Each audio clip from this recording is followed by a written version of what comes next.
During World War II, many people believed that the Duomo survived because it was illuminated, so the American bombers didn't choose to destroy the church. But actually, we know today that actually is a legend. It's not true. I have the proof. You see the golden statue of the Virgin Mary on top of the cathedral. The fear was that the golden statue could be blinking in the middle of the night when the bombers dropped the flares to illuminate the city. That's why during the war, the statue of the Virgin Mary was completely covered with a black drape. So at night, the Duomo was completely darkened.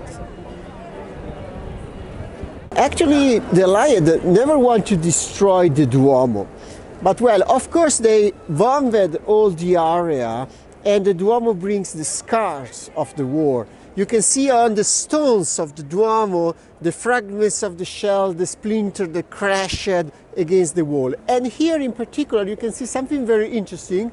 You can see that hexagonal mark that was left by the incendiary canister. They were like big bombs filled with steel bars, hexagonal steel bars that opened mid-air, and one of them crashed here. You can still see the hexagonal mark where the steel bar crashed against the walls of the Duomo. You can find many of these marks all over the city, on the cobblestone of the street, on the building, that testimony the magnitude of the bombings here in Milano.